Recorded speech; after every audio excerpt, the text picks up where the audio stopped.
J'aimerais saluer tout un chacun. Bonjour à tout le monde et bonjour à tous ceux qui sont sur Zoom parce qu'ils nous voient, ils nous entendent, mais on ne peut pas les entendre. Je suis dans Josué chapitre 5, verset 2. Il est écrit ceci: en ce temps-là, l'Éternel dit à Josué: fais-toi des couteaux de pierre et circoncis de nouveau les enfants d'Israël une seconde fois. Josué se fit des couteaux de pierre et circoncis les enfants d'Israël sur la colline d'Aralot. Je vais au verset 9. Rapidement, c'est écrit ceci: l'Éternel dit à Josué: aujourd'hui j'ai roulé de dessus de vous l'opprobre de l'Égypte, et ce lieu fut appelé du nom de Gilgal jusqu'à ce jour. Amen, amen. Ça me sera difficile de faire un résumé, mais j'aimerais qu'on continue, parce que j'avais dit que le peuple d'Israël qui avait marché dans le désert arrivait maintenant à cet endroit qu'on appelait Gilgal. On a demandé à Josué de circoncire tous les mâles qui sont nés dans le désert et qui n'avaient pas connu la circoncision quand ils étaient encore en Égypte. Et Josué n'a pas fait la circoncision avec des couteaux, mais il l'a fait avec de couteaux de pierre. Donc la pierre, on a expliqué que la pierre, c'est la parole. Quand tu écoutes la parole vient pour élaguer. Je ne sais pas si vous comprenez, élaguer, enlever tout ce qui est en trop, tout ce que Dieu n'aime pas. Parce que vous voyez, quand les arbres, pour mieux pousser, on fait ce qu'on appelle l'élagage. On coupe des branches pour que les arbres poussent mieux. Alors, nous devons comprendre que quand nous sommes dans l'église, dans la parole, ce que le Dieu veut, c'est la transformation de chacun d'entre nous. Amen, amen. Nous devons être transformés. Amen. Est-ce que tu peux répéter après moi, transformation? Il faut que tu sois transformé. Si tu dis cela, il faut que ça s'accomplisse dans ta vie. Pourquoi on doit être transformé? Parce que nous n'entrerons pas au ciel avec le corps et le caractère que nous avons. Nous devons être changés.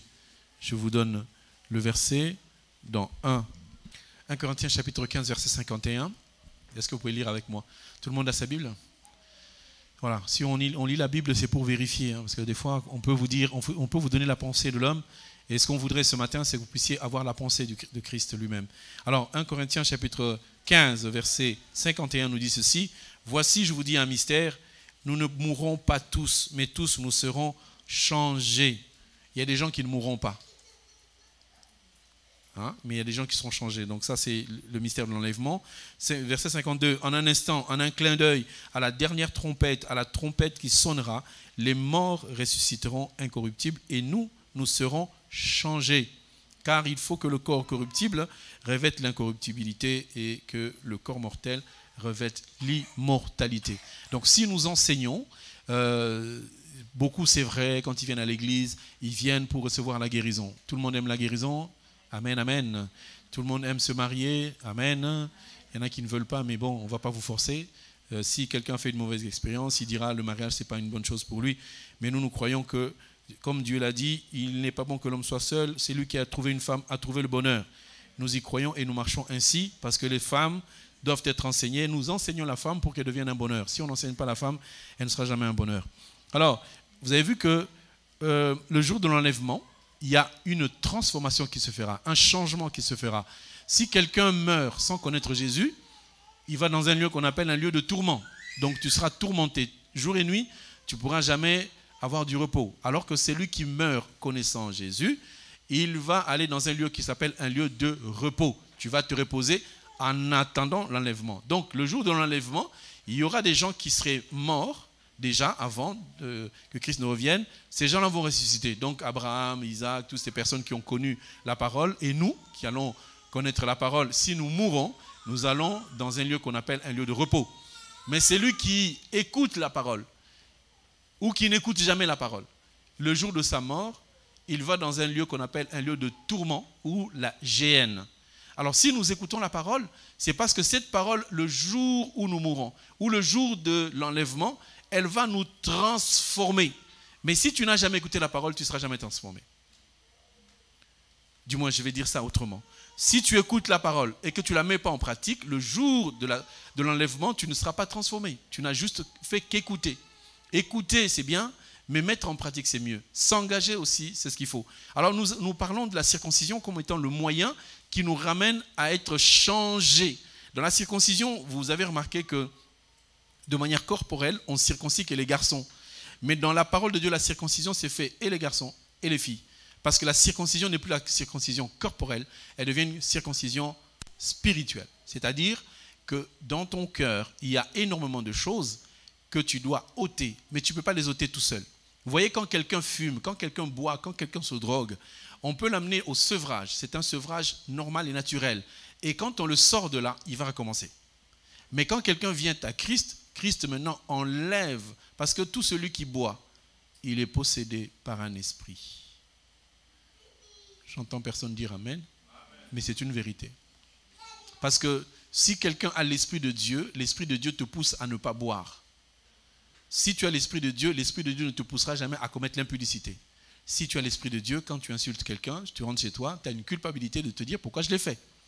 Donc la circoncision consiste à ce que la chair, les désirs, les envies, l'honneur, ce qu'on a comme orgueil puisse être brisé, ôté, et de se dire je suis peut-être le mari, je suis peut-être le père, mais il y a un moment où je dois m'humilier et demander pardon à ma femme, demander pardon à mes enfants.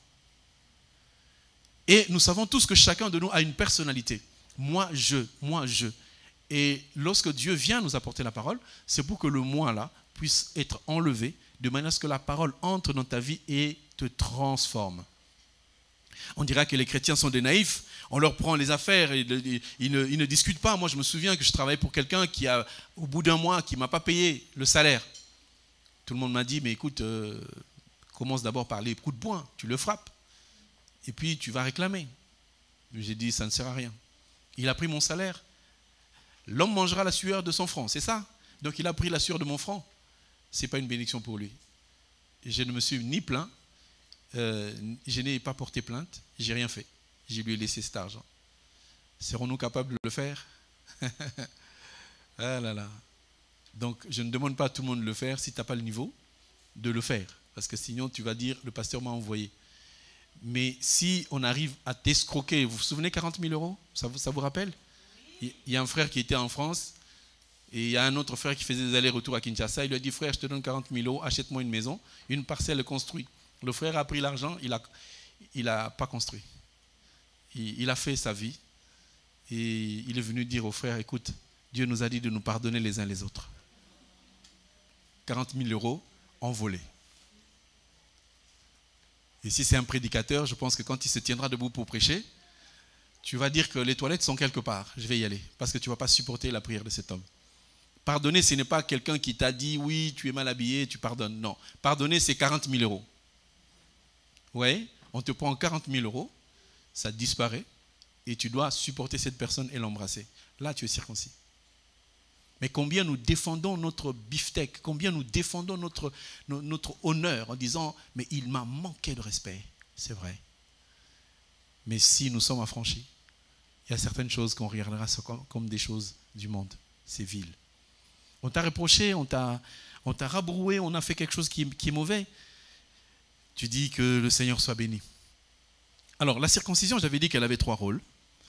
Le premier rôle, c'était la résurrection. En fait, on a l'impression que quand on réclame ses droits, c'est qu'on est en train de vivre. Je n'ai pas dit de ne pas réclamer les droits. Je suis dans un contexte spirituel dans lequel même un frère peut te faire du tort. Même le pasteur peut te dire quelque chose. Vous savez, nous sommes des humains. Un jour, on a dit à Pierre, arrière de moi Satan. Pourtant, c'était le disciple de Jésus-Christ. Ce n'est pas le diable qui avait choisi, c'est Jésus lui-même. Hein? Il a choisi lui-même. Il a choisi Pierre et un jour, il lui a dit, arrière de moi Satan. Si j'étais à sa place, j'aurais pu dire, mais attends, tu me choisis, après tu m'appelles Satan. Mais Jésus savait ce qu'il disait. Quand il a dit, arrière de moi Satan, ça ne veut pas dire que Pierre est Satan. Ça veut dire que les pensées, les comportements qui peuvent être en nous, peuvent provenir de quelqu'un. Parce que la distraction peut entrer dans la vie de qui que ce soit. Que tu sois pasteur ou qui que tu sois, la distraction peut facilement rentrer. Mais quand on est circoncis, elle aura du mal à rentrer. On réfléchit, s'il y a lieu, on demande pardon. J'avais dit que quand on reçoit la circoncision, on ressuscite. J'ai donné le verset de Colossiens chapitre 2, on va le lire ensemble, parce que c'est très très important qu'on revienne là-dessus. Colossiens chapitre 2, qu'est-ce qu'il nous dit? Colossiens chapitre 2, verset 11 nous dit ceci, et c'est en lui plutôt que vous avez été circoncis d'une circoncision que la main n'a pas faite, mais la circoncision de Christ qui consiste dans le dépouillement du corps de la chair. Vous avez vu, ce n'est pas une circoncision physique, mais le dépouillement du corps de la chair. Ayant été ensevelis avec lui par le baptême, vous êtes aussi ressuscités en lui, avec lui, par la foi et en la puissance de Dieu qui l'a ressuscité. Donc nous sommes ressuscités en Christ parce que nous acceptons la circoncision. Vous qui étiez morts par vos offenses et par l'incirconcision. Donc quelqu'un qui est incirconcis, il est considéré comme étant mort, même s'il vit. De votre chair, il vous a rendu à la vie avec lui en nous faisant grâce pour toutes nos offenses. Donc, je disais que la circoncision, quand quelqu'un est circoncis, homme ou femme, il est ressuscité en fait. Tu obtiens la résurrection et que tu commences à vivre. Alors, la résurrection, je ne l'ai pas laissée simplement dans le sens où quelqu'un appartient au Seigneur, il a les bénédictions de la terre. J'ai rajouté que notre résurrection nous ramène à être non pas comme étant de l'or, non pas comme étant seulement du diamant, mais comme étant des pierres précieuses, c'est-à-dire chrysolite, améthyste, topaze, des pierres précieuses que vous ne connaissez pas. Parce que tout le monde connaît le diamant, tout le monde connaît de l'or et l'argent. Mais nous avons vu que sur le trône de l'Éternel, il y a 12 autres pierres précieuses qui ont une qualité supérieure. Donc si tu passes par la circoncision, tu ne deviendras pas un diamant, tu deviendras une pierre encore plus précieuse que le diamant, parce que le diamant, c'est ce qui a fait tomber Satan.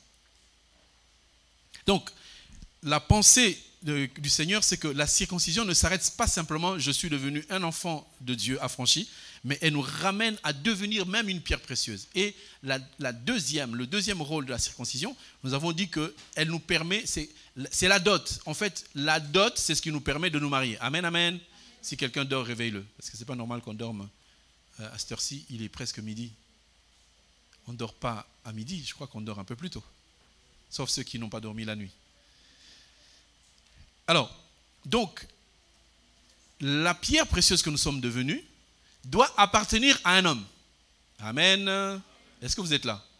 Quand vous prenez un bijou, vous le mettez sur la table, ça a de la valeur, mais ce n'est pas mis en valeur. Mais quand une personne porte l'écrin, qui porte le bijou, ça a plus de valeur, oui ou non? On est d'accord? Ok. Donc le fait que nous devenions une pierre précieuse, il faut que quelqu'un porte cette pierre précieuse. Et celui qui porte les pierres précieuses s'appelle Jésus-Christ. Et pour que Jésus porte la pierre précieuse que tu es, il faut qu'il t'épouse. Pour t'épouser, il faut qu'il donne la dot. Et la dot, c'est la circoncision. Nous avons expliqué Genèse 34, il y avait un homme qui s'appelait Sichem, et il a abusé de Dina, et son père Hamor est allé demander au père de la fille. Parce que lorsqu'on se marie, on demande l'accord du père de la fille. Amen. Pas l'accord de la mère. La mère, on ne lui demande rien. On demande au père de la fille qui se marie. C'est lui qui doit nous donner l'accord. S'il dit que moi, je ne veux pas, ben on s'arrête. Même si la mère est d'accord. Parce que la mère, souvent, elle est d'accord à cause des sous. Ou à cause du fait que je dois caser ma fille quelque part. Sinon, elle vieillit. Mais le père, nous les hommes, on a les yeux ouverts. Hein? On n'est pas comme les femmes, on a les yeux ouverts. Si quelqu'un vient, je sais que ça, c'est un escroc. Ma fille, c'est l'amour qui te trompe. Ça, c'est un escroc.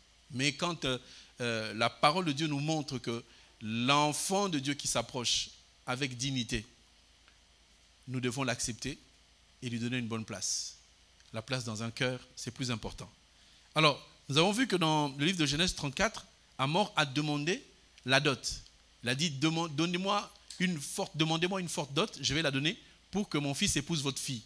Mais comme ils étaient des païens et que Dina était une femme juive, ils ont demandé la dot de la circoncision. Il a dit, si vous voulez épouser notre fille, circoncisez tous les mâles. Et quand on les a circoncis, ils étaient devenus faibles, c'est là qu'on les a tous tués. Nous avons transposé, parce que quand on lit la Bible, il ne faut pas la lire en français, il ne faut pas la lire de manière littérale pour dire, voici ça, ça signifie ça. Nous avons compris que si toi tu acceptes la circoncision, c'est que tu acceptes que tu sois doté par le Seigneur. Et le Seigneur va t'épouser. Si tu es le mari, plutôt la femme, si ton mari est Jésus-Christ, qu'est-ce que tu vas manquer dans ta vie? Amen. Quand un homme épouse une femme, c'est l'homme qui prend en charge sa femme, de A à Z. Il prend en charge la belle-mère, de A à Z. Il prend en charge toute la famille de sa femme, de A à Z. Là, j'entends que les sœurs. Hein. Je le répète, Quand un homme va pour épouser une femme, il s'engage non seulement à prendre en charge sa femme de A à Z, mais aussi de toute sa famille. Petite sœur comprise, grand frère, tout le monde. Quand maman dit, j'ai besoin de... voilà maman. Et puis tu arrêtes de l'appeler belle-mère. Elle devient ta maman. Nous sommes d'accord ou pas? Je sens des tensions. J'enseigne ce qui est écrit. Quand tu épouses une femme, tu prends en charge sa vie de A à Z. Elle doit manger, elle doit se vêtir. Il faut qu'on voie que tu es un homme au travers de ta femme. Quand ta femme elle brille, on sait qu'elle a un homme. Quand elle a des mini-jupes, on sait qu'elle n'a pas d'homme. Oui, parce que si tu vois que ta femme s'habille mal, ne lui reproche pas, achète. Oh, mais toi avec tes robes... Non, non, non. Chérie, tu es la femme que j'aime. Choisis parmi ces robes longues-là, celle que tu veux. Et voilà la sœur qui se dirige vers celle qui coûte 1500 €.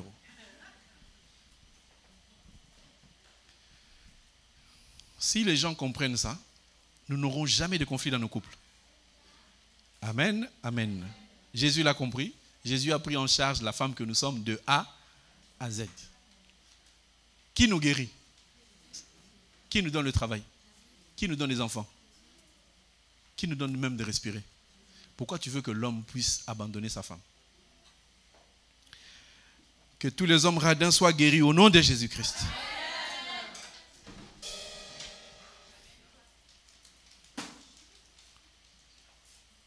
Si on voit que ça ne va pas, on fera une séance de délivrance.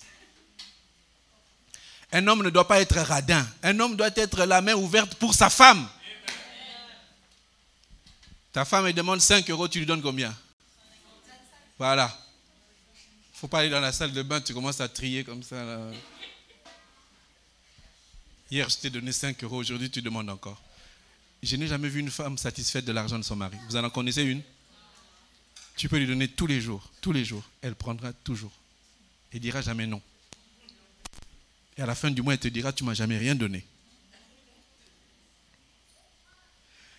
La circoncision a un troisième rôle que nous allons essayer d'apprendre aujourd'hui. Ce que je dis, c'est essentiel parce que je pense qu'on insiste beaucoup sur le fait du mariage pour qu'on ait des couples heureux. On insiste sur la vie du mariage pour qu'on ait des couples heureux. Or, si le couple est heureux, on a des personnes qui sont fidèles à la parole. Parce que quand un homme rentre chez lui à la maison et que sa maison devient un champ d'épines, en tout cas, il aura du mal à venir prier. Mais quand il a trouvé une chrysolite, il vient chaque fois avec le sourire à l'église. Parce que le travail, tu es obligé d'y aller parce qu'on te paye. On est d'accord ou pas? Le deuxième point, on a vu ça vendredi. On a parlé de la dot. J'ai expliqué comment la circoncision va affaiblir. Je vais essayer d'aller sur le troisième point. Comme ça, tout le monde va saisir. Le troisième point, la stérilité amène... plutôt, la circoncision enlève la stérilité comme premier point, et puis elle ouvre la bouche du père. Troisième rôle, quand tu es circoncis, ça t'enlève la stérilité et ça te donne d'écouter la voix du père. Vous voyez que dans tous les sens du mariage, de la résurrection, de l'élévation, la circoncision intervient en premier. Et si on n'est pas circoncis, on ne peut pas porter les armes. Parce qu'on ne peut circoncire qu'un enfant qui a atteint le 8e jour. On circoncisait le 8e jour.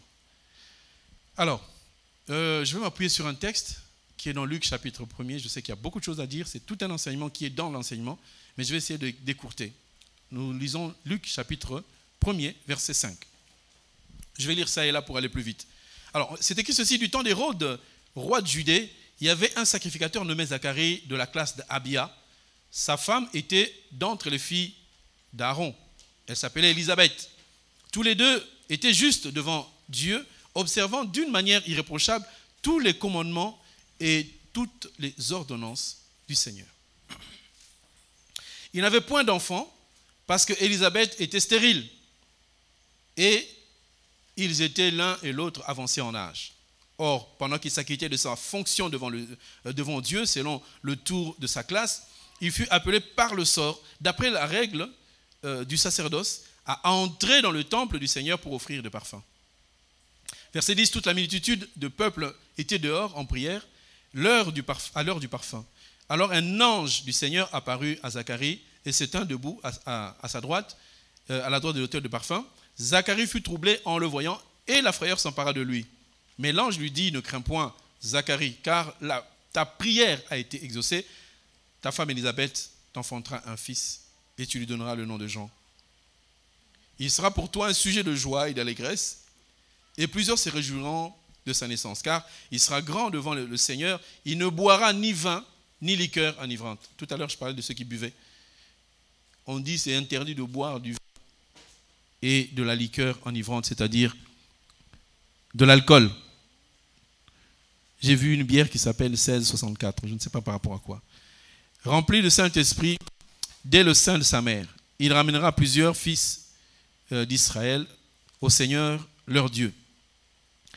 Alors, verset 18, Zacharie dit à l'ange, à quoi reconnaîtrai-je? Car je suis vieux et ma femme est avancée en âge. Verset 19, l'ange lui dit, je suis Gabriel, je me tiens devant Dieu.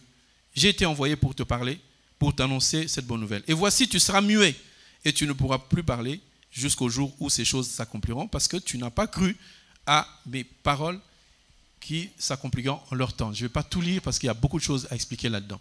Alors, nous voyons que cet homme Zacharie était en train de servir Dieu et il entrait dans le lieu saint des saints pour offrir les parfums parce que le tabernacle avait disparu. C'était maintenant devenu à l'époque où les gens entraient pour offrir les parfums. Et pour offrir le parfum, il fallait être de la tribu de Juda, plutôt de Lévi, sacrificateur, mais lui, il était de la lignée de Abia ou Abijah. Donc Abia ou Abijah, c'était le 8e rang. On va le voir, 1 Chronique 24. On va aller. On parle toujours avec les Écritures. Ne vous inquiétez pas, ça va s'arranger tout à l'heure. 1 Chronique 24. 1 Chronique chapitre 24. Je vais vous montrer le rang et vous allez comprendre. 1 Chronique 24, je dis ceci. Permettez-moi, je vais donner du vin à ceux qui boivent et après je redescendrai. Quand je parle du vin, je parle de la révélation. Alors, Chronique chapitre 24. 1 Chronique 24 nous dit ceci. Voici les classes des fils d'Aaron. Fils d'Aaron, Nadab, Abihu, Éléazar et Itamar.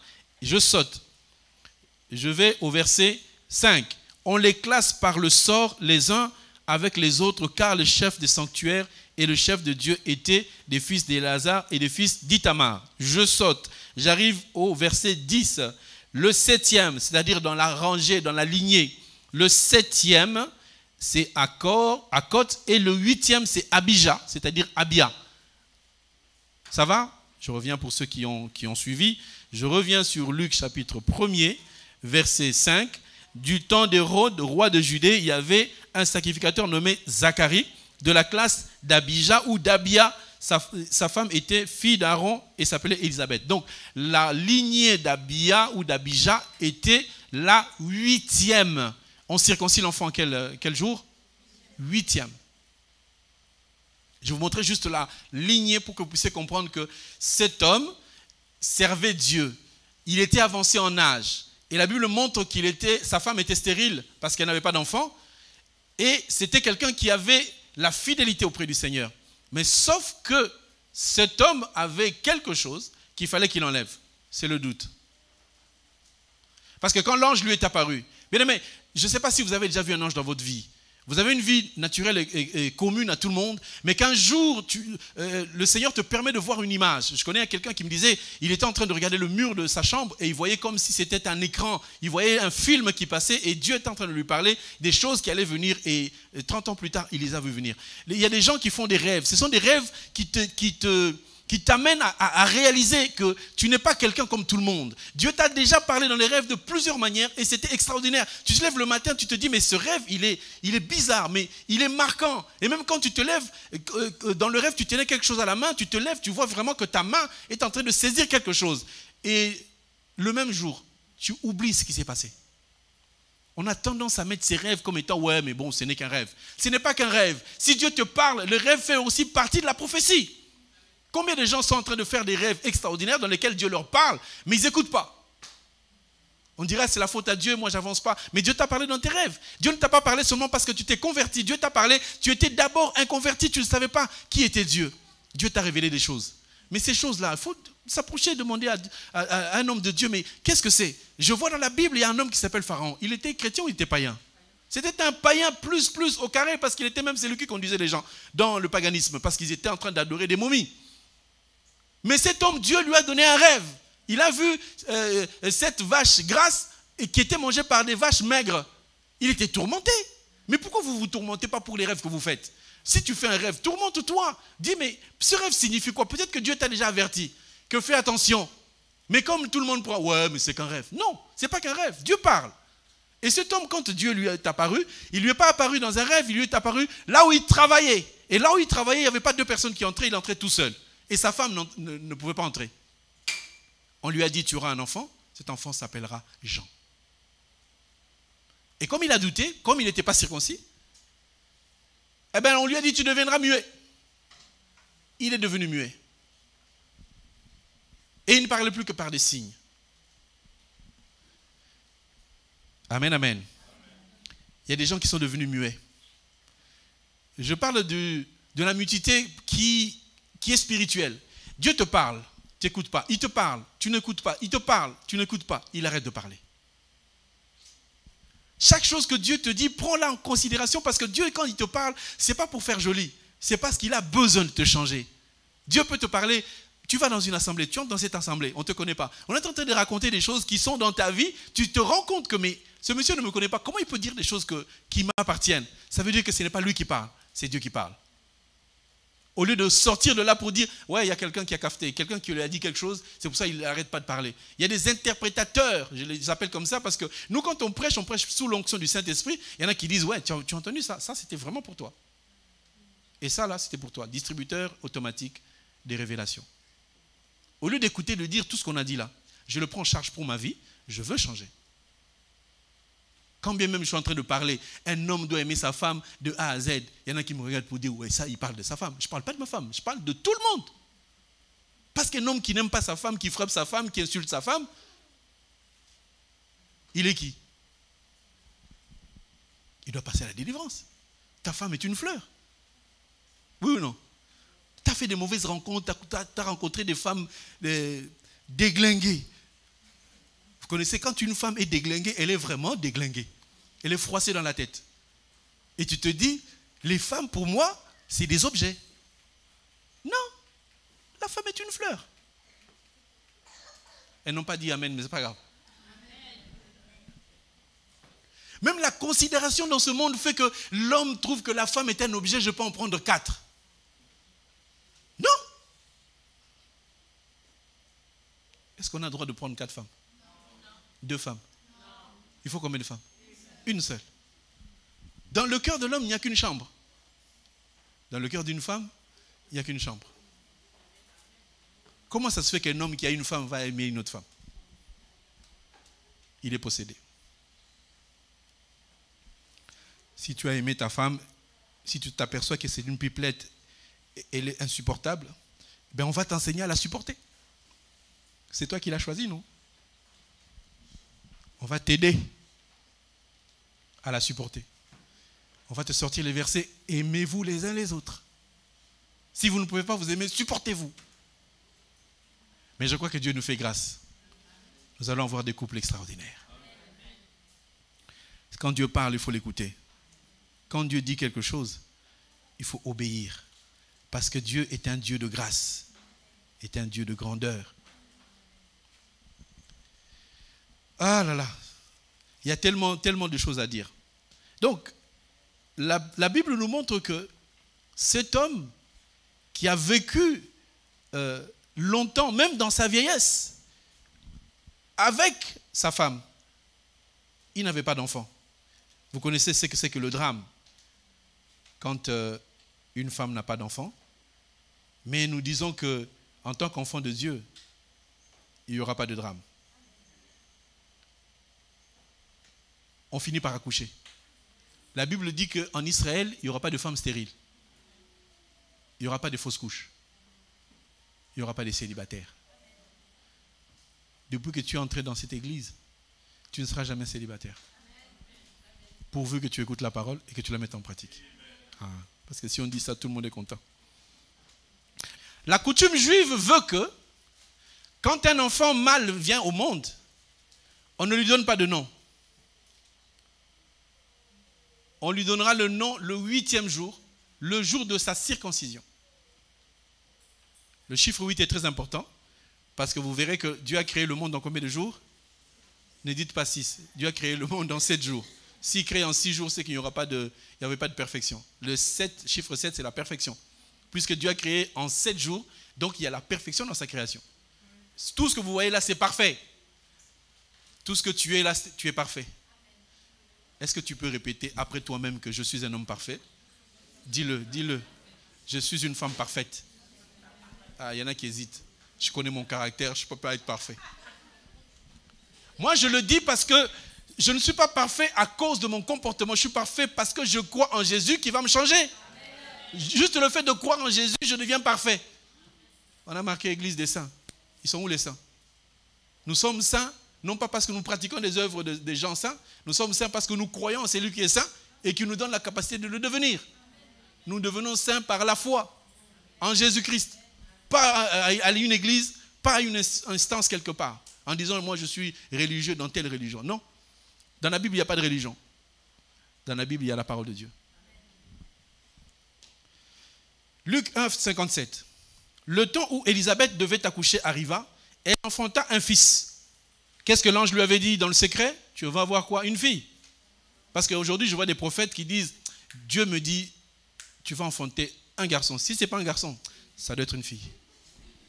Et vous êtes en train d'écouter la prophétie de ce genre. Je vais encore le répéter, mais ça sera pour la dernière fois. Je suis choqué. Je ne sais pas si l'homme de Dieu, tu as entendu ça. Un prophète qui prend 200 € par 10 minutes pour donner la consultation prophétique. Et les gens sont très nombreux à aller se précipiter là-dessus. Et les prophéties, c'est toujours du genre, tu vas voir un garçon ou une fille. Il ne faut pas s'inquiéter de ce que tu seras demain. Ce que tu seras demain, c'est écrit dans la main de l'Éternel.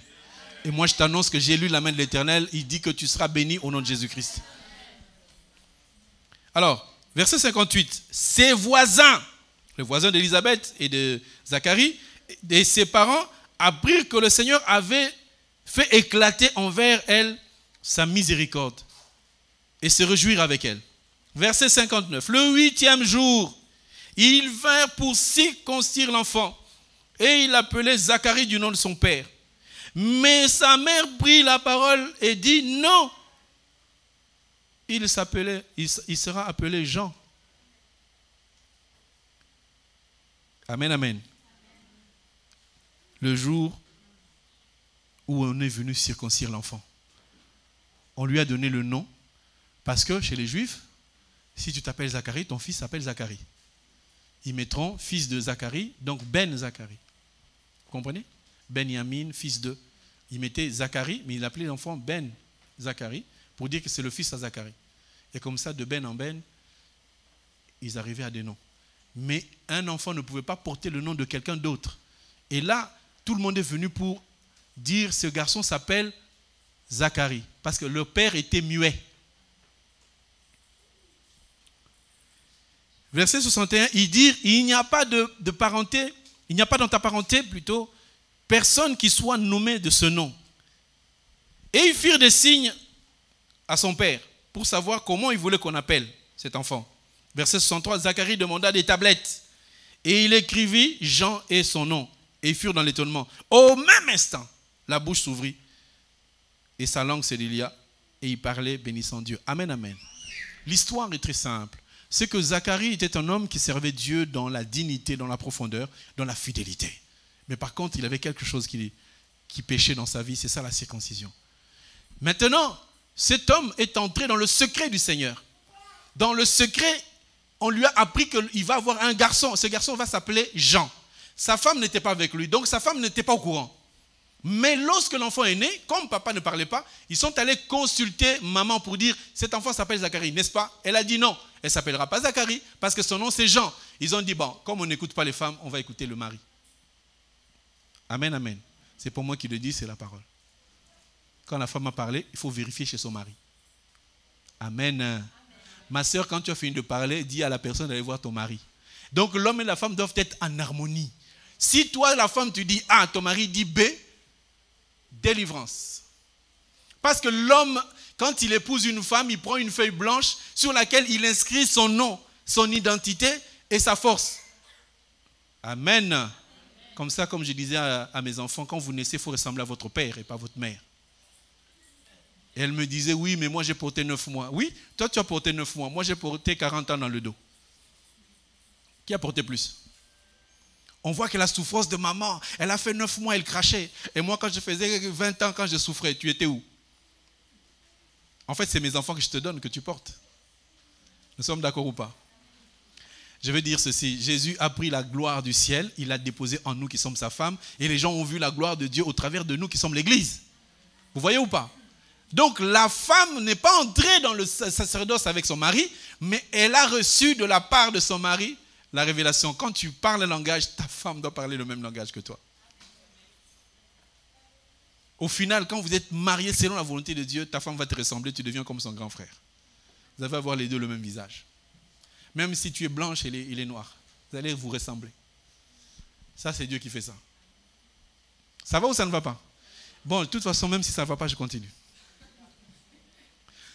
La pensée du Seigneur, c'est que cet homme qui avait des doutes dans sa vie a été affranchi de ce doute. Quand il a été affranchi de ce doute, Dieu lui a remis la parole, Dieu lui a donné son enfant. C'est ça que je disais, que la circoncision, elle enlève la stérilité. Mais là, on parle de Zacharie. Quand on monte maintenant dans la révélation, on comprend que Zacharie, c'est Dieu. Amen. C'est qu'aujourd'hui, Dieu n'a pas encore dit un mot dans ta vie. On va aller dans Matthieu chapitre 8, verset 8. Je vais commencer verset 5 pour arriver au verset 8, pour mieux comprendre. Comme Jésus entrait dans Capernaum, un centenier l'aborda, le priant en disant « Seigneur, mon serviteur est couché à la maison, atteint de paralysie et souffrant beaucoup. » Jésus lui dit « J'irai et je le guérirai. » Et le centenier répondit « Seigneur, je ne suis pas digne que tu entres sous mon toit, mais dis seulement un mot et mon serviteur sera guéri. » Des fois, nous avons fait des pasteurs comme des gourous. Parce qu'il y a certains pasteurs qui, lorsque tu vas dans son église, je dis bien son église, tu trouves qu'il y a de l'eau, il y a de l'huile, il y a du sel. Et on te dit que celui-là, s'il te touche seulement, tu seras guéri. S'il te donne de l'eau, tu te laves avec, tu vas être guéri. Si ça ne va pas dans ta vie, tu prends l'huile qu'il te donne. Tu vas voir les miracles. C'est un marabout. Parce que dans la parole de Dieu, tu dois savoir que si Dieu dit un mot, cette personne a dit un mot. Si Dieu dit un mot, il n'y a pas besoin d'une veste ou de l'eau. C'est le mot de Dieu qui parle. Si Dieu dit, tu seras béni. Même si les sorciers de Ngandajika se mettaient ensemble de ceux de Mbafoussam, ils vont là-bas au Nigeria, ils prennent tous les sorciers, ils se mettent à 1 250 000 devant toi, en te disant tu n'auras pas d'enfant. Moi je te dis, si Dieu dit un mot, tu auras un enfant, tu l'auras. Dieu est un Dieu de grâce et de puissance. Nous l'avons traité comme étant un petit Dieu parce que certaines personnes regardent leur maladie en disant mais pourquoi je ne suis pas guéri? J'ai même changé de médecin. Le médecin c'est un païen qui fait des efforts, qui a fait des études pour apprendre comment ton corps fonctionne. Mais je connais quelqu'un qui n'a pas fait des études, qui a dit créons l'homme à notre image. Celui-là quand il dit tu seras guéri, tu seras guéri. Même si le médecin a dit cancer, médecin tu es allé à l'école pour voir le cancer. Mais moi je suis avec quelqu'un qui n'a jamais fait des études. Jésus quand il marchait, il n'avait ni stéthoscope ni seringue. Quand il disait lève-toi, tu te levais. Il était un hôpital qui avait la psychiatrie, la pédo, je ne sais quoi, là, mais orthorhino, je ne sais quoi. Il avait tout en lui. Il ne disait pas ton cas nécessite d'aller voir un spécialiste de. Quand il rencontrait la personne, c'est quoi ton problème? Il faut que je voie. Ouvre les yeux. Amen.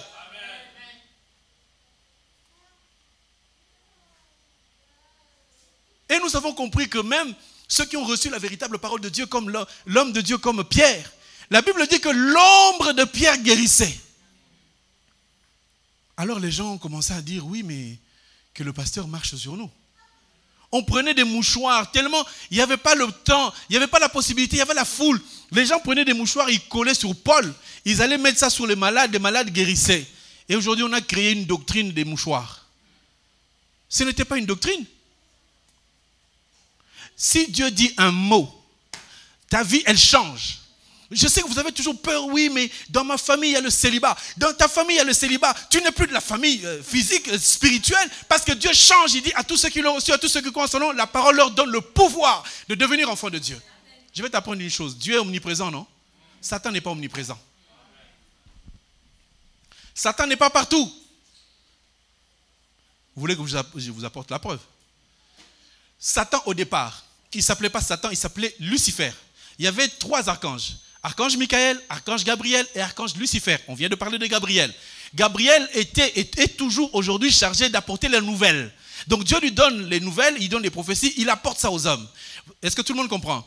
L'archange Michael a toujours eu le rôle de guerrier. Apocalypse chapitre 12, c'est lui qui a combattu et qui a gagné. Donc chaque fois qu'il y a un combat, c'est Gabriel qui vient. Mais il ne faut jamais invoquer un ange, il ne faut jamais dire Michael vient. Ce n'est pas toi de dire. Mais Michael, il a le pouvoir et la capacité de descendre. Et l'ange qu'on appelait, l'archange qu'on appelait Lucifer, il avait cette lumière, il apportait le soin à la perfection. Et c'est lui qui s'occupait de la louange qui était au ciel. Donc toute la musique, c'est lui qui la faisait au ciel. Quand on l'a précipité, il est descendu avec la musique. Voilà pourquoi tu vois tous les enfants avec le rap, tout dans leur tête. Parce que le diable passe par la musique. Dites à tous les Congolais, la musique ne vient pas du diable. Mais le diable est revenu avec sa musique sur terre. Il faut faire cette différence. Oui, la danse vient du ciel. Donc, ils sont allés récupérer la danse chez le diable pour danser la danse du diable parce qu'elle appartient au Seigneur. Vous croyez que Dieu n'est pas assez riche? Alors, je dis ceci. Nous sommes dans le livre de Daniel, chapitre 9. Si je donne les versets, on n'y arrivera jamais. Daniel, chapitre 9. Est-ce que vous vous souvenez que Daniel était en train de prier? Il a prié combien de jours? Daniel, il a fait une prière de combien de jours? 21 jours, merci. Que Dieu vous bénisse. Alors, quand Daniel était en train de prier, qu'est-ce qui s'est passé? Le premier jour où Daniel a commencé à prier, qu'est-ce que Dieu a fait? Il a envoyé Gabriel. Gabriel est descendu avec la réponse. Quand Gabriel descend avec la réponse, qu'est-ce qui s'est passé? Il a été retenu. On l'a attrapé. On l'a séquestré. On l'a enfermé avec la bénédiction de Daniel. Est-ce que ça va? Mais puisque Daniel a insisté dans la prière de Daniel a déclenché un deuxième appel.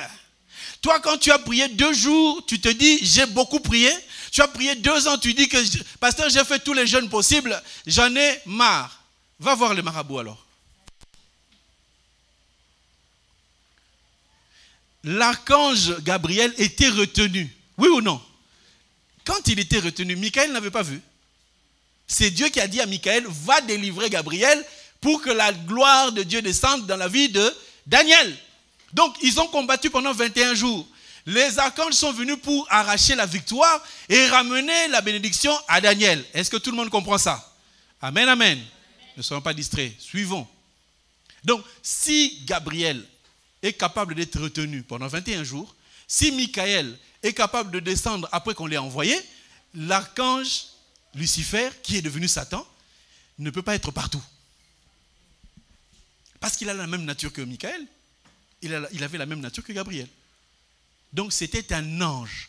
Les anges ne sont pas partout. Les anges, on les envoie. Les anges, ce ne sont pas des dieux. Tu es plus élevé qu'un ange. Est-ce que tu le sais? Aïe, aïe. J'ai un verset qui le dit dans Psaume. C'est parce qu'on n'a pas le temps de lire tous les versets. Dieu a fait l'homme, il a fait l'homme après les anges, mais les anges ne sont pas supérieurs à l'homme. Parce que la Bible dit, l'ange de l'Éternel campe tout autour de ceux qui craignent Dieu pour les arracher au danger. Donc l'ange, c'est lui qui vient te servir. Et l'ange sert aussi les femmes. 1 Corinthiens chapitre 11, verset 7. L'homme ne doit pas se couvrir la tête. Donc les hommes ont chapeau. Puisqu'il est l'image et la gloire de Dieu, tandis que la femme est la gloire de l'homme. Femme, vous n'êtes pas la gloire de Dieu, vous êtes la femme de l'homme. Je répète, l'homme ne doit pas se couvrir la tête puisqu'il est l'image et la gloire de Dieu, tandis que la femme est la gloire de l'homme. J'ai déjà expliqué, mais on reviendra. Verset 8. En effet, l'homme n'a pas été tiré de la femme, mais la femme a été tirée de l'homme. Et l'homme n'a pas été créé à cause de la femme, mais la femme a été créée à cause de l'homme. Donc si toi, femme, on t'a créé, c'est à cause de moi. Quand tu épouses un homme, ce n'est pas toi qui le commandes. C'est lui qui te dit ce que tu dois faire parce que tu as été fait pour lui. Vous avez trop été en France, c'est à cause de ça. Les femmes françaises insoumises, j'ai jamais vu. Tu fais, elle fait. Tu dis, elle dit. Tu parles à une femme, une sœur née en France, et tu ouvres les yeux comme ça. Toi, regarde-moi comme pasteur, je suis là. Tu parles à une sœur, elle m'ouvre grand les yeux comme ça. Elle n'est pas d'accord avec moi. Elle te regarde comme ça. Une vraie sœur en Christ, avec son foulard là, quand le pasteur lui parle, pasteur, elle regarde par terre. Mis son gars.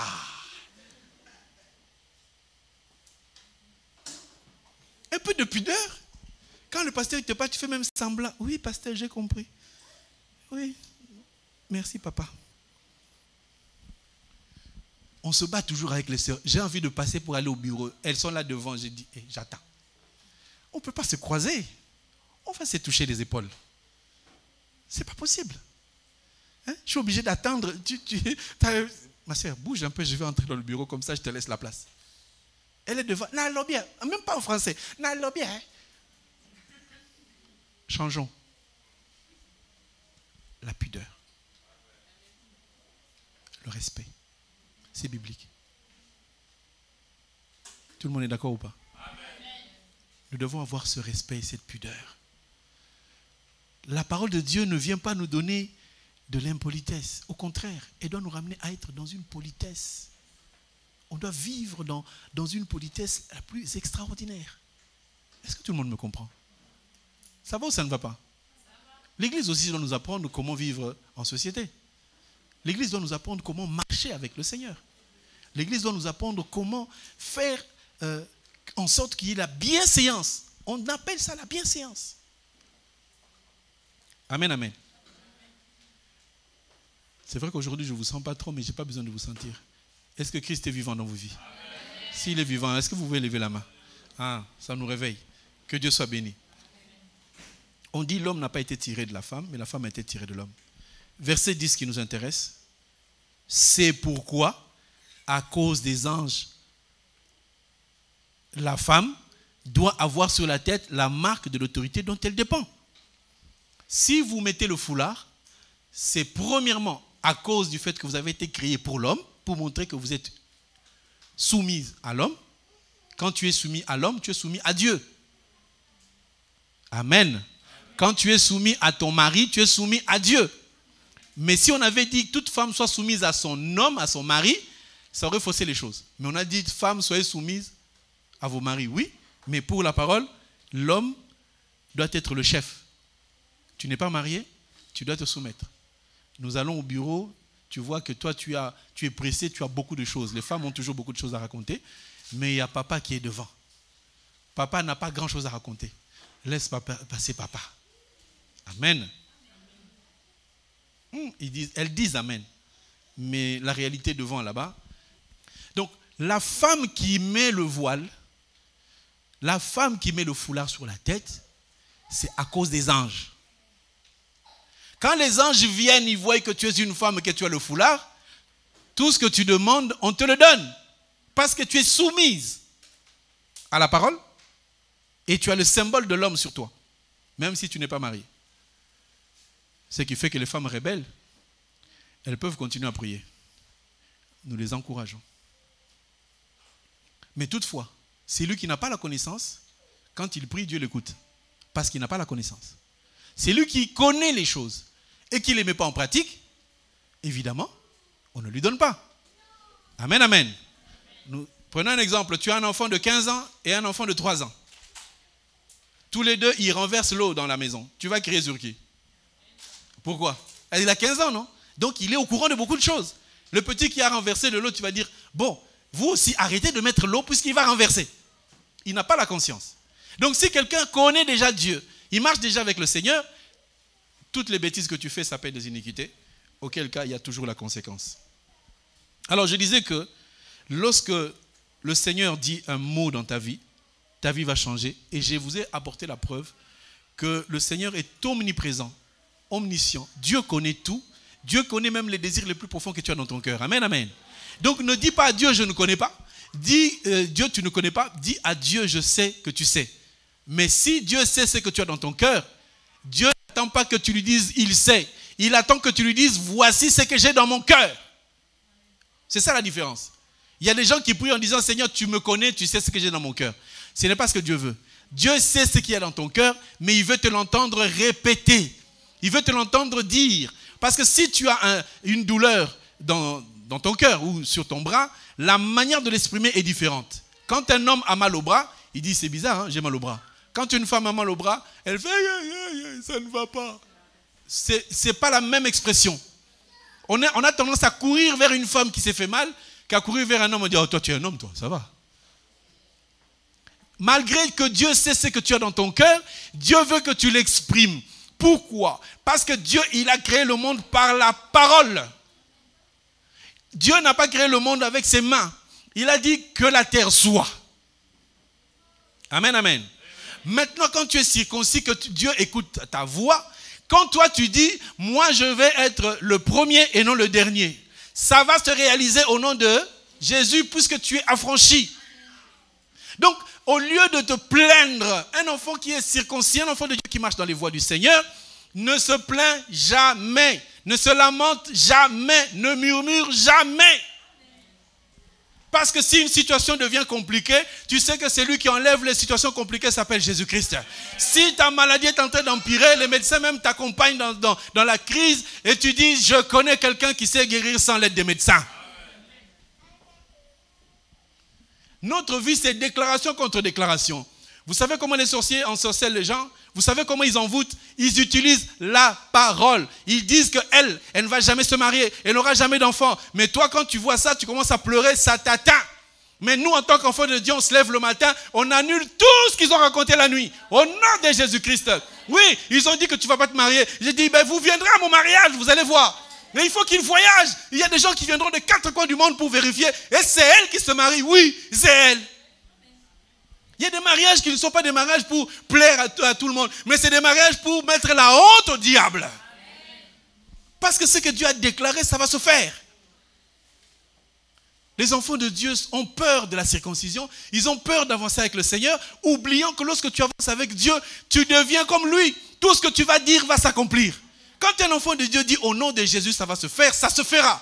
Votre problème, c'est quoi? Je dis qu'au nom de Jésus, mais entre-temps, tu dis, mais et si ça ne marchait pas? On ne doit pas douter.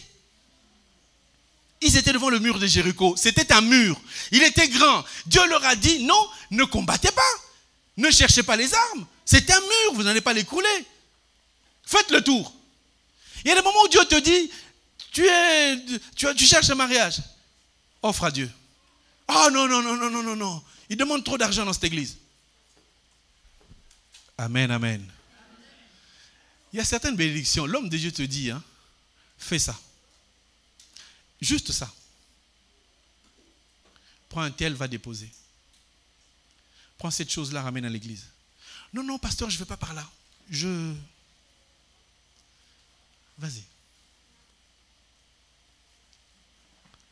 Est-ce que tout le monde me comprend? La circoncision. Vous savez, je ne sais pas si... je vais parler aux gens qui étaient en Afrique. Qui était en Afrique ici? Ah, frère Michel. Hein.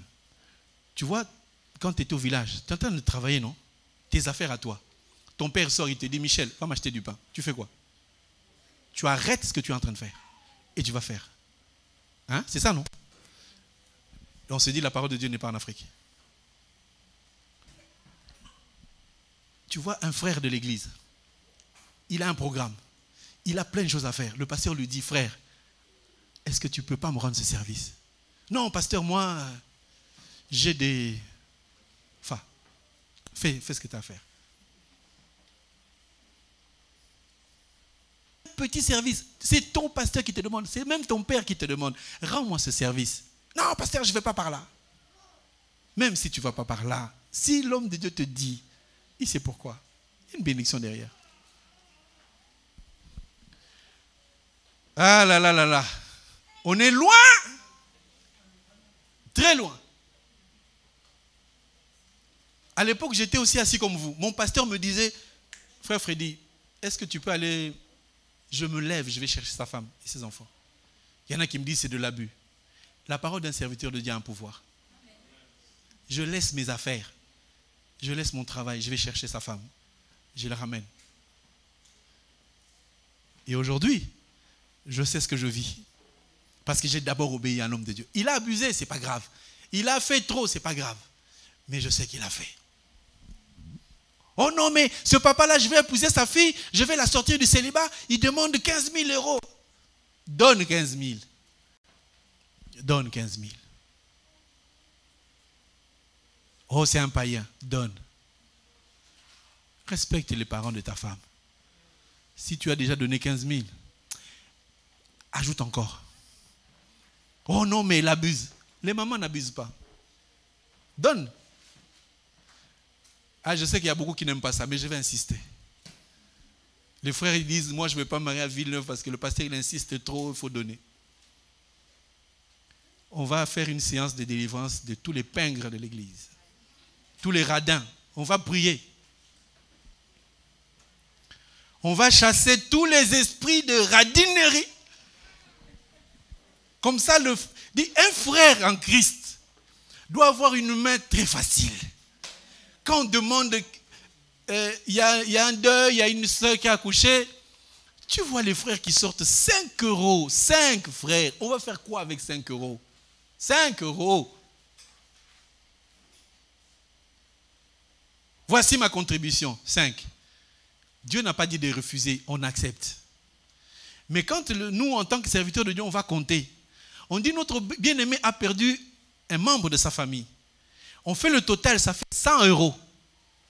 Avec un cœur de pasteur, j'ai dit, je ne peux pas donner 100 euros à cet homme. On prend 300, on lui donne. Les 300 là, il y a 200 que le pasteur a donné à ta place. Alors attends la bénédiction. On ne se plaindra jamais ici. Oh, ça manque, ça ne manquera pas. Mais c'est vous qui manquez. Il faut qu'on fasse la circoncision de vos mains. Si tu donnes à ta belle-mère, est-ce que tu donnes au pasteur? Le bonheur que tu as d'avoir une femme, si tu l'as épousée, c'est que tu l'as trouvée belle, non? Si tu l'as épousée, c'est que tu as trouvé qu'elle est capable de changer ta vie, oui ou non? Mais la quantité de bonheur qu'elle va te donner, est-ce qu'elle équivaut à la quantité de ce que ta belle-mère te demande? Maman t'a demandé juste 2000 ou 1500. Tu as donné, tu dis, sauvé. Il y en a même qui ont dit, maintenant, nous, on va se marier avec des Européennes, des blanches. Comme leur papa ne demande rien, c'est gratos. Dans ta vie, bien-aimé, essaye d'éviter de prendre des choses gratuites. Amen, amen. Évite de prendre des choses gratuites. Il y a des gens qui vont maintenant dans les églises. Ici, je n'ai pas vu ça, que Dieu soit béni. On allait dans les églises où on faisait agapé, les gens mangeaient. Ils avaient toujours des sachets, sacs congélation. À la fin, ils mettent dans leur sac. J'ai de quoi déjeuner ce soir. J'ai de quoi dîner. Ils rentrent avec. Cadeau empoisonné. Tu prends les choses de l'église, tu vas manger chez toi. Vous aussi, vous avez le droit de manger. Mais faites attention. Circoncision du cœur. Amen. Ah, je suis obligé de m'arrêter, mais je voulais dire ceci. Lorsque Zacharie, en tant que père, lorsqu'il a refusé de déclarer, d'accepter plutôt ce que l'ange lui avait dit, il est devenu muet. Mais quand il fallait maintenant expliquer, donner le nom de l'enfant, il a pris quoi? Il a pris des tablettes. Amen, amen. Exode chapitre 20. Moïse est monté à la montagne. Qu'est-ce que Dieu lui a donné? Vous êtes là? On lui a donné des tablettes. Sur ces tablettes, c'était écrit quoi? Les 10 commandements. Vous comprenez que le temps où Dieu était dans la loi, Dieu était muet. Dieu ne parlait pas. Il parlait au travers de ce qu'il écrivait. Et si vous regardez bien, les gens se sont arrêtés aux 10 commandements. Mais Moïse n'a pas reçu que les 10 commandements. Nous sommes dans le désert de Sinaï et sur le mont Sinaï. Qu'est-ce qui s'est passé à cette montagne? Il est monté à la montagne, on lui a donné la loi. Mais lorsque vous lirez Exode chapitre 19, 20, 21, 22, vous allez jusqu'au bout. Vous entrez même dans le livre de Lévitique. Vous arrivez même dans le livre de Nombre. Tout ça, c'est la loi. Donc, il n'y avait pas que les tablettes. Les lois ont été expliquées, surtout dans le livre de Lévitique, on explique tout. Mais quand on arrive au livre de Nombre, chapitre 11, qu'est-ce qu'on voit? On voit une femme qui s'appelle Myriam. Myriam qui dit à son frère Aaron, c'est pas normal que notre frère Moïse ait épousé une païenne. Mais comment a-t-il su qu'il a épousé une païenne? Mais ça faisait longtemps qu'ils étaient avec elle. Amen, amen. Bon, si vous ne comprenez pas, je parle à ceux qui comprennent. J'explique ceci. Moïse a pris sa femme, qui s'appelait Séphora. Ok. Séphora, était-elle juive ou pas? Elle n'était pas juive. Ok. Il a pris Séphora, il a fait 2 enfants. Et il a marché avec ses enfants jusqu'à ce qu'on lui a donné la loi. Verset 10, Exode 17, Jéthro est venu avec les enfants, on lui a ramené, le peuple était déjà sorti d'Égypte. Maintenant, quand il a eu marché avec ses enfants, avec le peuple d'Israël, on lui a donné la loi. Maintenant, qu'est-ce que Moïse faisait? Moïse descendait et il expliquait la loi que Dieu lui avait donnée. Est-ce que vous êtes là? Dans la loi que Dieu lui a donnée, la loi disait qu'un enfant juif, un homme juif, ne peut pas épouser un païen.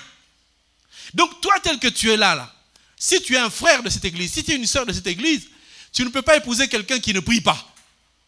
Il peut prier dans une autre église, mais ça soit un homme ou une femme qui craint Dieu, qui écoute la même parole que toi.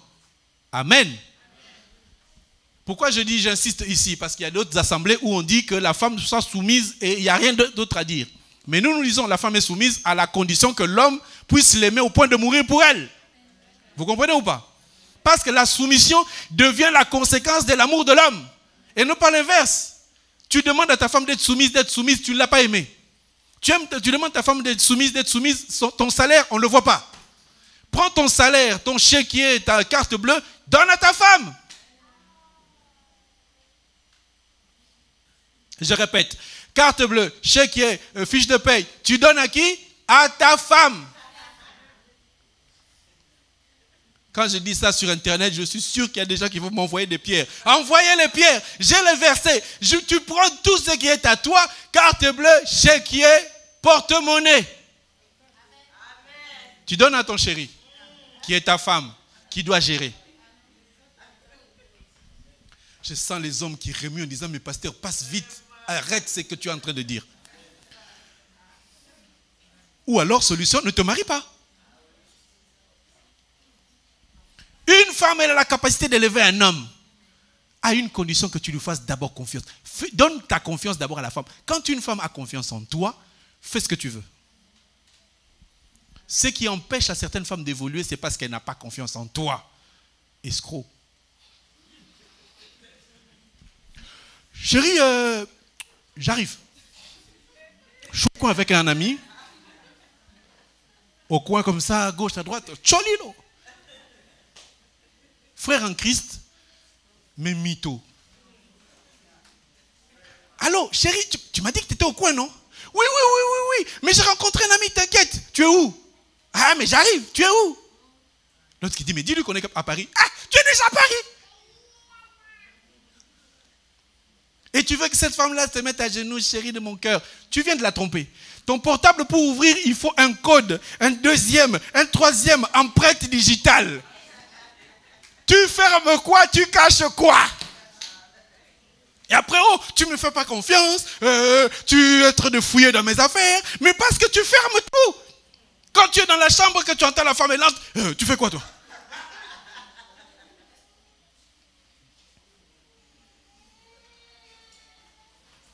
C'est amen ou c'est pas amen? J'ai l'impression que je fais du mal à quelqu'un.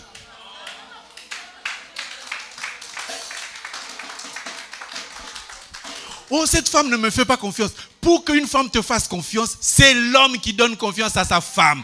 Tu lui montres tout. Ton portable, il sonne, chérie, tu peux répondre. Toi, est-ce que tu peux donner ton portable à ta femme? Vraiment? Quand ça sonne, tu sors même de la salle de bain, tu vas même tomber. Laisse. Il est où mon portable? Allô? Oui. D'accord. Je te rappelle. Tu commences à bégayer au téléphone. Pourquoi? C'est qui? C'est mon chef, non? Ton chef, dimanche à 21h. Il t'aime trop.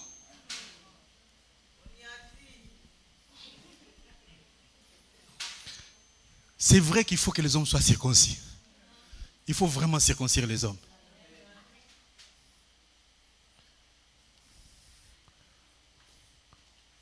Pour que ta femme te fasse confiance. Tu lui montres tout. Voici ma vie. J'ai rien à cacher.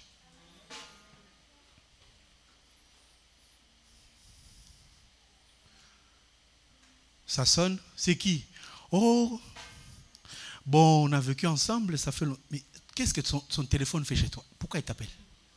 Oh non, tu sais, j'ai pitié d'elle, ça fait... Hey. Abbé Pierre, calme.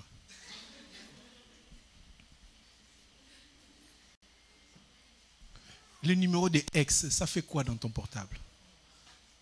Supprimer. Sauf si elle t'embête trop, qu'elle peut t'appeler un numéro masqué pour que tu répondes. Tu dis, bon, ça je ne réponds pas parce qu'elle m'embête trop. Au bout de 2 ans, elle va comprendre. Mais tu n'as rien à cacher à ta femme. Jésus ne nous a rien caché. Il nous a dit dans Apocalypse 19, sur ma cuisse, c'est marqué Seigneur des Seigneurs, sur la cuisse. Frère, montre ta cuisse à ta femme. La cuisse, ce n'est pas celle-ci. C'est celui-là. Tout ce que tu as dans le cœur, dis à ta femme. Si elle ne veut pas, ça c'est elle. Mais toi, tu l'as dit. Il y a quelqu'un qui m'a dit, pasteur, arrête de dire ça, il y a des femmes trop dépensières. Oui. Il y a des femmes qui sont au marché le lundi, le mardi, le mercredi, le jeudi, le vendredi, sauf le dimanche. Elles achètent quoi? N'importe quoi. Chaque fois qu'elle va au marché, elle rentre avec une chaussure, des tongs, des babouches, des trucs inutiles. La maison, elle est pleine des choses inutiles. Après, elle te dit non, ça va aller au pays. Ah!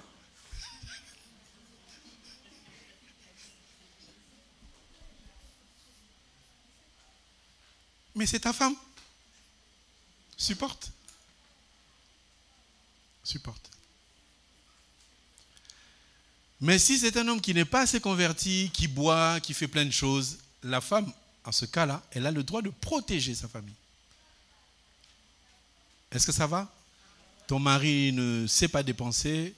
Moi, quand je vais au champ, j'achète des biscuits. Quand ma femme va au champ, elle achète l'essentiel. Dans ce cadre-là, si un homme est dépensier, il fait tout et n'importe quoi. Dès qu'il voit 100 €, c'est une veste. Quand il voit 200 €, c'est une chaussure. Dans ce cadre-là, on appelle ces genres de personnes, ce sont des prodigues. Il faut les protéger. On protège même des adultes, juridiquement. Il reçoit son salaire, on le protège pour qu'il ne dépense pas. Vous savez, ça existe. Hein? Donc si dans la famille, l'homme est dépensier, la femme, tu as le droit de cacher l'argent pour que vous puissiez payer le loyer. Parce qu'il y a des hommes inconscients, il achète, il oublie qu'il a un loyer à payer, il oublie que ses enfants doivent manger. Il prend l'argent, il envoie à ses copains, à ses amis, à ses frères, à ses sœurs, il oublie qu'il a des enfants à la maison et une femme à manger, à nourrir, à donner à manger. Là, dans ce cadre-là, c'est la femme qui prend. Et qui cache. Mais dans l'absolu, c'est la femme qui s'occupe du ménage. Nous sommes d'accord ou pas? Les sœurs, je crois que vous allez être contentes. Je ne dis pas pour vous faire plaisir. Je dis ça parce que Dieu nous a donné cette grâce-là. Ce que nous voudrions dire, c'est que, pour terminer, Myriam et Aaron, quand ils ont lu la loi dans laquelle on disait qu'un enfant de Dieu ne peut pas épouser une païenne, c'est là qu'ils sont rébellés pour dire, Moïse, comment ça se fait? Toi, tu as une femme étrangère. Tout ce temps, il n'avait pas vu pourquoi? À cause de la parole. Donc toi aussi qui ne connais pas la parole ou que tu t'approches de la parole, si tu connais véritablement la parole, ça va t'indiquer qui tu es. Il y a des gens qui ne connaissent pas leur position parce qu'ils n'écoutent pas la parole, parce qu'ils ne la lisent pas, parce qu'ils ne demandent pas l'explication. Si tu comprends la parole, tu sauras que tu es supérieur aux démons, tu sauras que tu es supérieur à tous les sorciers de ta famille. Tu es supérieur à la loi de ta famille. Si dans ta famille, il n'y a que des pauvres, il faut que tu te rebelles pour dire, mais dans ma famille, il n'y a personne qui, lorsqu'il y a un problème, il sort 100 000 euros, il met sur la table, on résout le problème. Il n'y a pas. Eh bien, je serai la première. Tu n'as pas besoin d'être une femme ou un homme. Si tu connais ta position, la Bible ne nous dit pas d'aller chercher de l'argent. La Bible nous dit que celui qui marche avec le Seigneur, Dieu ordonne à la bénédiction de l'accompagner. Il y a des gens qui attendent d'avoir 10, 15, 20 000 euros pour donner l'offrande. Tu n'auras pas 10 000. Tu ne les auras pas. Mais si tu as 5 euros, tu dis, Seigneur, c'est tout ce que j'ai, je te le donne. Tu as 10 euros, c'est tout ce que j'ai, tu le donnes. Si tu as 20 euros, c'est tout ce que j'ai, tu le donnes. Eh bien, tu progresseras. Mais celui qui a 1000, 2000, qui vient donner à Dieu 5 euros, nous allons les prendre. Mais sache que si ce n'est pas toi, c'est tes enfants qui vont souffrir. C'est lui qui épouse une femme qui ne donne rien à ses parents, qui ne donne rien à la femme. Même si c'est ta propre femme, tu souffriras un jour. Tu auras des conséquences. Amen, amen. Nous devons être affranchis. La pensée que nous devons garder, c'est que lorsque nous recevons la circoncision, Dieu nous ressuscite, il fait de nous une perle. Dieu nous donne d'être mariés à lui et Dieu fait que nous ne serons jamais stériles. La stérilité n'est pas que la stérilité d'avoir des enfants. Il y a des gens qui dans leur vie c'est stérile. Tout est sec. Tu vas à gauche, ça ne marche pas. Tu trouves un travail, on te chasse. Tu trouves un autre, on ne t'accepte pas. Il n'y a rien qui marche dans ta vie. Tu commences quelque chose, tu finis jamais. Vous savez, les maisons en Afrique qui commencent, ils finissent jamais. Ah ben, il y a des gens comme ça qui commencent une société, qui commencent un projet, qui commencent une situation, ça finit jamais. Ça s'arrête toujours en plein milieu. Il commence à fiancer une femme et puis finalement, cette femme-là, c'était la femme de quelqu'un. Puis finalement, il sort, il change. Il n'y a rien qui se construit, il n'y a rien qui s'établit, il n'y a rien qui est stable. C'est une forme de stérilité dans ta vie qui a besoin que tu sois circoncis pour avancer. Mais du moins, c'est lui qui donne son argent. C'est lui qui a la libéralité. Il ne souffrira jamais sur terre, ni lui, ni ses enfants. David disait, j'ai été jeune, j'ai vieilli, je n'ai pas vu un juste abandonné, ni ses enfants mendier le pain. Il y a des gens qui aujourd'hui sont en France, ils mendient du pain, ils se battent pour avoir ne fût-ce que le minimum, alors que Dieu nous montre que si nous sommes avec lui, il va ordonner à la bénédiction de nous accompagner. Est-ce que tu peux acclamer le Seigneur ?